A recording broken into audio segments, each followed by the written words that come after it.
I call the member for Newtown. Thank you, Speaker. I rise to talk today about renewable energy and the revolution happening in the electorate of Newtown, where it appears that we are way ahead of the game. On Wilson Street, a student housing cooperative called Stucco in Newtown became one of the first in Australia to install a shared solar and battery storage system. This system is the first multi-unit residence to achieve a unified solar panel and battery network in Australia, and it is a phenomenal achievement, and I would urge the Energy Minister and the Housing Minister to have a look into it, or their officers if they don't personally want to have a look into it, to have a look into what has been achieved by this amazing student housing cooperative in terms of leading the solar and the renewable energy revolution. It is wonderful to see, and what you'll see is that it's not just having huge environmental benefits, but also involves 30 kilowatts of solar panels, 36 batteries, and now provides 80% of the residents' energy needs, saving them around $35 a month each. The suburbs of Newtown have seen a massive spike in solar installation in 2017, and the numbers continue to grow. Late last year, we saw over 1,000 Newtown locals converge on Camperdown Memorial Park to protest the Adani coal mine. In the electorate of Newtown, we understand the need to transition away from dirty coal and to embrace the renewables revolution, and it's time the rest of New South Wales catch up.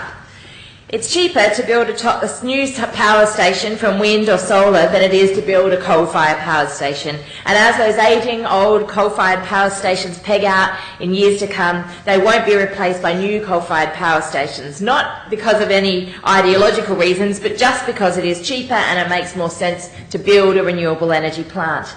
South Australia has now, my hometown, has now the world's largest battery solar facility, and they are making significant shifts forward when we see South Australia is also building 50,000 small-scale solar and battery systems to provide stable power source to the grid, and installation will be free and funded by selling power.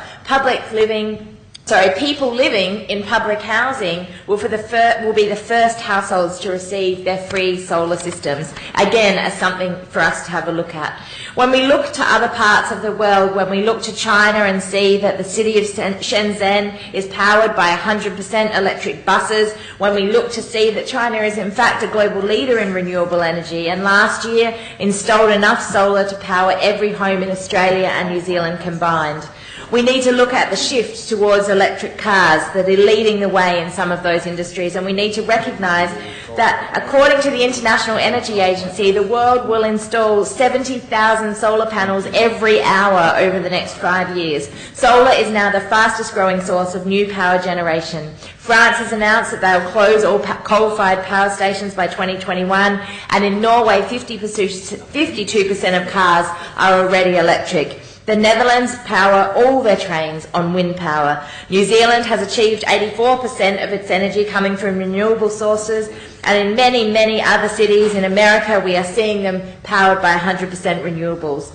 Dozens more are in the process to transitioning to a renewable future, a clean energy future, and it is something that New South Wales needs to step up on.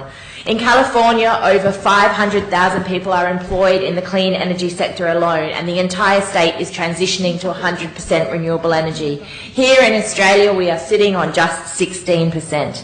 But even in Australia, where we are seeing the ideological blinded buffoons in Canberra investing, failing and challenging to be able to call someone a buffoon in the other parliament, it's okay. I'll withdraw the buffoon and I'll say those ideologically driven folks that have their head in the sand in Canberra are refusing and doing all they can to stop this renewable energy revolution. Can I just say that investment in renewable energy is surging to record highs all the same, while the Liberal governments refuse to face up to the reality, and they continue to make jokes and light-hearted comments about coal. Local communities are taking matters into their own hands. In Byron Bay, we have the first solar-powered train. In the ACT, we have seen them reach 100% renewable targets in the next 2 years. And what we see here in Melbourne is a plan for 2020 reach zero emissions. And in Newtown, I can let you know that we have solar-powered beer. Cheers to that.